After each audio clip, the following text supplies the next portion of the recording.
But on the divorce topic, we can now pivot to the,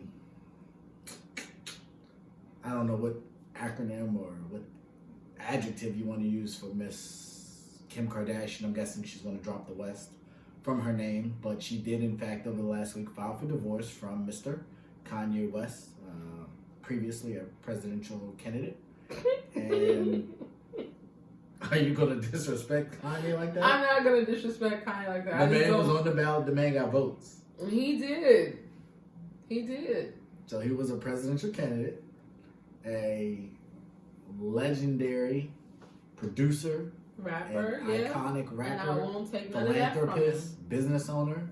He's changed the shoe game for our generation and probably the next two. From by all accounts, a great father.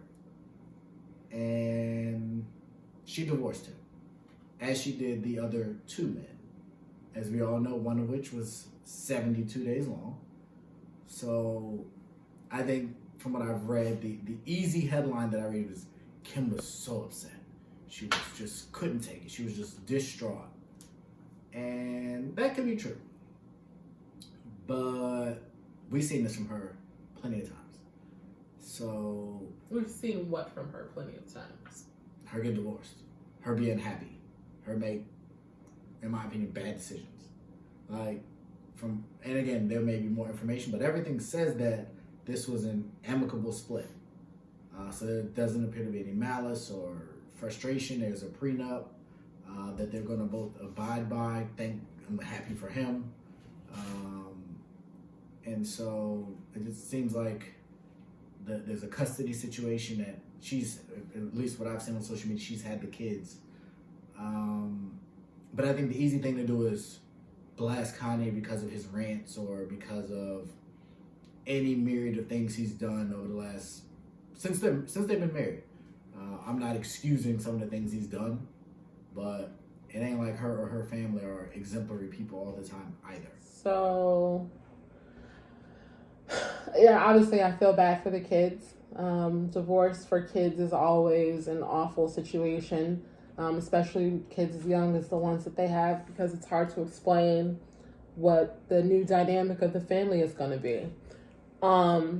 As far as placing blame or looking at it in that respect, I mean, I'm sure, especially for them, there was fault to be had on both sides. Like, Kanye has been pretty vocal about how he's felt about her family on multiple occasions. Social media has been really vocal about how they feel about Kim's family and their over-involvement in each other's lives. But at the same time, mental health, Kanye had a serious meltdown last year. And I'm sure that's not the first. They've been together for 7 years and they've known each other longer than that. I'm sure in that time frame she's seen and dealt with more. This last episode unfortunately spilled out into the public, so it was on broadcast for everyone to see. And while I completely respect Kanye for wanting to run for office and potentially try to make a change for the people he wanted to make a change for, it wasn't the right time. And you saw how unorganized he was in just getting on ballots. Like, by the time he officially declared, he had already missed the deadline in, I think, more than half states. He did end up in some states. He was on, and then in some states he was on the ballot in some places and he wasn't in others. But just watching his campaign, or whatever you want to call it, he was not in the right mental state to run for president. Necessarily help, but it can be severely draining, especially for someone who doesn't want to take their meds. Like, if you're not going to take your meds, then you need to find another way to cope with what it is that you're dealing with. And clearly, Kanye has not been doing that. I disagree. I think that's where the whole Sunday service choir came from. That in itself, yes. Which is that I would caution to that in itself, like it's, oh, well, he did do that. Like, that's a huge detour. And we've talked about artists on his label who have left because of the change. I've listened to multiple interviews where that is his life. Like, it's not for show. Like, that was a course of action he took. And I would argue during that time is when it seems like a lot of the problems started. Well, that's something that leads you to believe that the church involvement was not helping. I mean, just the way the one rally in which he just went off on a whole tangent. It was supposed to be like him campaigning to be president, but. So just for clarity, how much of that rally did you watch? I watched a bunch of it. I don't think I watched it in its entirety, but I did watch a bunch of it. So besides the Harriet Tubman line, what concerned you about that rally? I mean, a lot of what he had to say about Kim, and a lot about what he had to say about our family. Like, regardless of what our specifically? Just being in with them and how it was affecting him as a person, and the negative connotations that he put around that, from wanting her to have the abortion to them arguing about his religion and all of that. Like, those aren't things that you put in your campaign rally. Like, one, it doesn't make you look like a person who's even had his household in order, so how are you going to run a country? But two, that's obviously not something that you would put out there, period. Like, it just was messy. The topic that they were discussing was abortion. So he talked about how abortion impacted his life. The whole rally wasn't around abortion. But that specific point where you're talking about the family and the abortion, it was on topic. And he was talking to other women, and he was expressing the hurt he felt for even thinking about trying to abort his child. Which, again, like, I can completely... So those things we shouldn't share with the world. Like, that's a raw emotion about a topic that is super polarizing, and he's trying to humanize himself and say, I had those thoughts, and I am super sad and sorry that I had those thoughts, to the point he cried. And now it sounds like you're criticizing him as that just goes to show his house wasn't in order.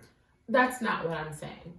What I'm saying is, he clearly didn't talk to Kim about anything that he was doing, because she had to distance herself, and there were so many fires to put out after that whole entire thing. Because I think maybe a week or two later, she released a statement, or they released a statement basically saying that Kanye was going through another episode. He apologized for what he said and how it came out and how it came across, and he's seeking help. Like, I don't have an issue with somebody talking about their feelings about abortion. Like, it's a very polarizing topic, and more people should be vocal about the effects that it has on you, on your family, on the people that you love who know about it after it's happened, if you choose to obviously share that information with somebody. I'm not criticizing him for how he felt. I'm criticizing or making note of the way that he shared those feelings, the way that he presented that information to the world, because that's not something you just fly off at the handle in front of thousands of people and just say. Like, I totally disagree. And that's fine. Like, that's why we have the world we have, is because we want politicians to put on a happy face and say all the right things all the time, and that gets us nowhere. I wasn't saying I want politicians to say the right things all the time. That is, because this man was transparent and open, and you're criticizing him for it. Because that wasn't the right venue or the right place to say what he said. He was transparent and open to an extent that it was hurtful to the people who are also involved in the situation. Now, if it was somebody who, didn't care, or just in whatever respect you want to look at it, there were two people. They were protecting a brand. There were two. Let's not confuse what the Kardashians are. They are a brand. At the end of the day, anything that tarnishes their brand, that's what they were upset about. That information out. There isn't that type of information out because... Okay. So TMZ isn't rich because they break stories. All these places that have these websites, they get their information somehow. They do. And a lot of it is fabricated. Now, TMZ, on the other hand, I will take my hat off to them because they stay on top of the stories, and 9 times out of 10, they're accurate and pretty true. A lot of these other websites, they don't have that same access that TMZ seems to have. And so again, like, that's not something that I'm gonna go on. Like, you can go on Google, you can search it. I'm gonna look at it like, oh, well, that's interesting if it's true.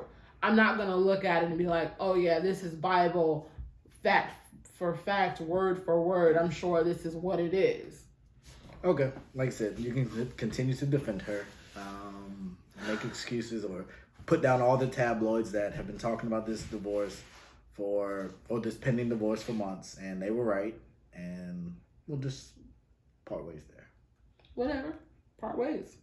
All right, well, this has been another exciting episode of the Bond Chronicles. We do appreciate you guys tuning in. Please make sure to subscribe. Please make sure to share and make sure to follow us. I am Mr. Ray Bond on Twitter and Instagram. This is Mrs. Bond Chronicles on Instagram. And we are the Bond Chronicles podcast. Please make sure to subscribe, as I said again, and follow us on Instagram and Twitter.